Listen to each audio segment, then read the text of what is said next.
शीतलपुरा गांव एक बहुत ही खूबसूरत सा गांव था। उस गांव में लोग मिलजुल के बहुत ही खुशी खुशी एक दूसरे के साथ रहा करते थे। छठ पूजा की तैयारी की लहर पूरे गांव में फैल चुकी थी। सभी लोग अपने अपने घाट धोने जा रहे थे। उसी गांव में एक बूढ़ी दादी अम्मा रहा करती थी जिनका नाम रानो था। रानो अम्मा इस बात की साक्षी थी कि कितने वर्षों से उस गांव में छठ पूजा मनाए जा रहे हैं।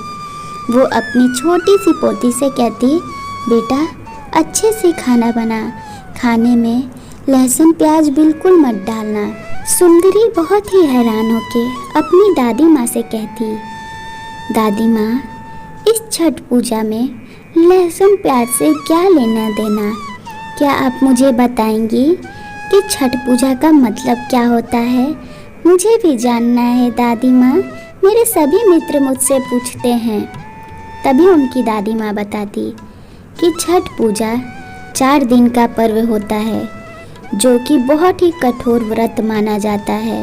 ये दिवाली के ठीक 6 दिन बाद शुरू हो जाता है। पहला दिन नहाए खाए होता है। इस दिन सब लोग अपने घर की सफाई करते हैं और अच्छे से नहा धो के अपने आसपास के जगह को पवित्र करते हैं और सात्विक भोजन करते हैं। दूसरे दिन खरना होता है। इसमें पूरे दिन व्रत रखने के बाद शाम को गुड़ का खीर और गेहूं का रोटी बनता है जिसे रात में व्रत खोलने के समय खाया जाता है। पूरे दिन उपवास रख के रात में खीर रोटी खाने के बाद 36 घंटे का निर्जल व्रत शुरू हो जाता है।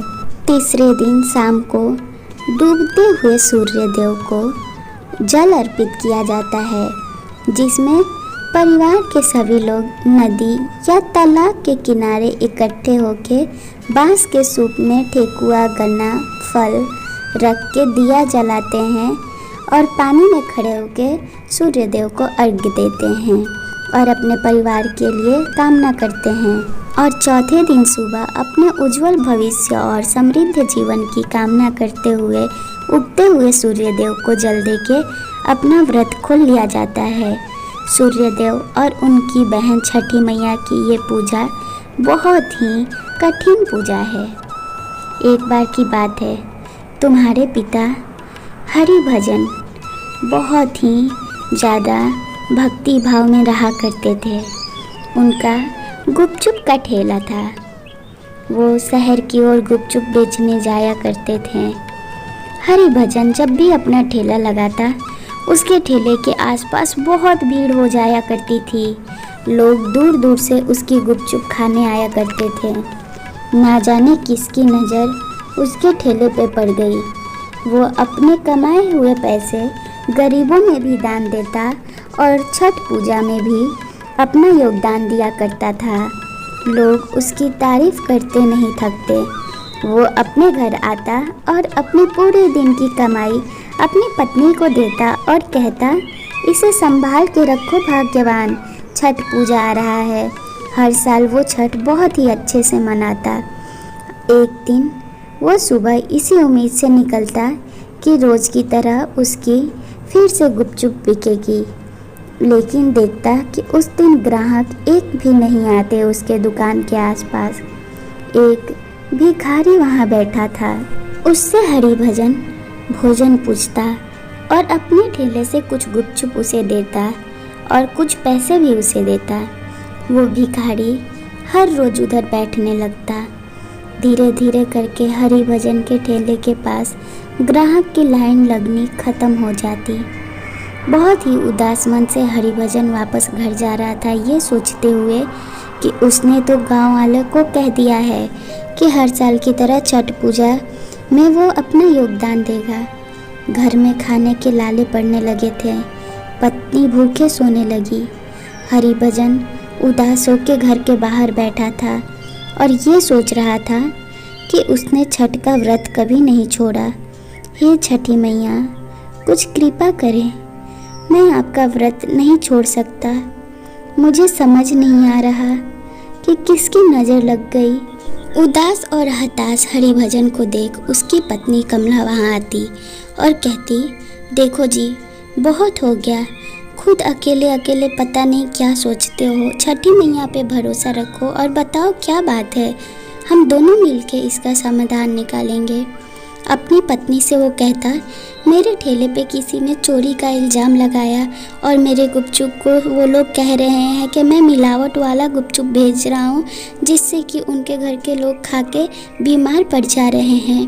मेरे कुछ उधार बच्चे थे जो मैं अपने दोस्त के यहाँ गया था मांगने, तो वो मुझे झुझकार के डांटते हुए बोला कि तुझे शर्म नहीं आती कि छठ पूजा के समय तू आके उधार मांगता है।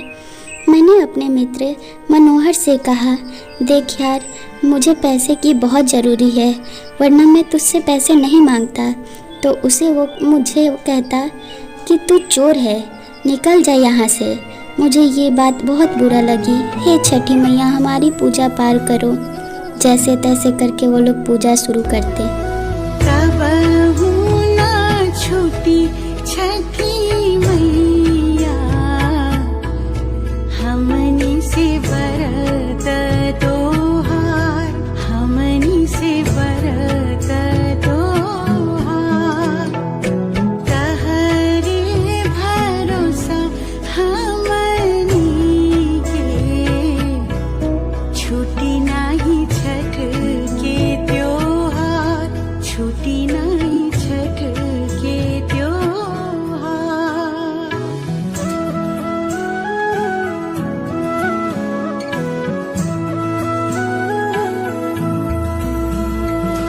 अपने शरण में ही रखिया,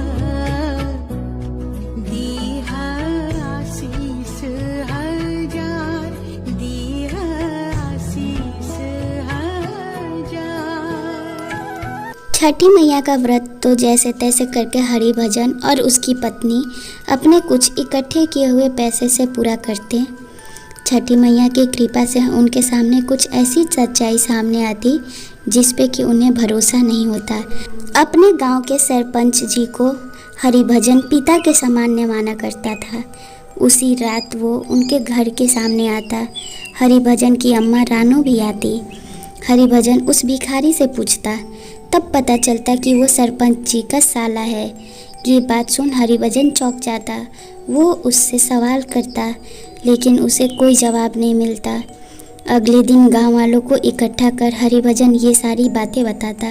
वो कहता कि वो जिस सरपंच जी को पिता के समान मान के अपने कमाए हुए धन में से हमेशा कुछ काट के गांव की भलाई के लिए पैसा दिया करता था, ना जाने क्यों सरपंच जी उसके पीछे पड़ गए। ये बात समझ नहीं आ रही।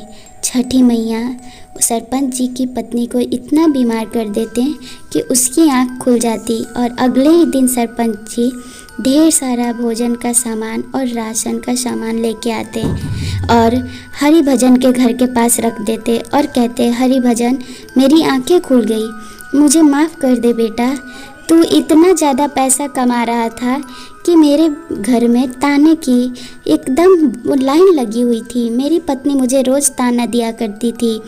तब मुझे गुस्सा आया और मैंने तेरे घर के पीछे अपने साले को भिखारी बना के पड़ा दिया, और ताकि तू उससे बात करता रहे तो तेरे गुपचुप में हम लोग कुछ मिलावट कर सकें। तेरा धंधा बंद करना चाहते थे हम लोग, लेकिन छठी मैया हमें ही मुंह के बल गिरा दी। अब हम समझ गए कि भगवान के घर देर है लेकिन अंधेर नहीं। खास करके छठी मैया के साथ तो हम लोग अब बिल्कुल भी नहीं कुछ कर सकते। अगले साल से हम सब मिलके करेंगे। ऐसे ही करके हरिभजन की फिर से वापस ठेला चलने लगती है। ऐसी कहानी के लिए चैनल सब्सक्राइब कर वीडियो लाइक करें और बोले जय छठी मैया।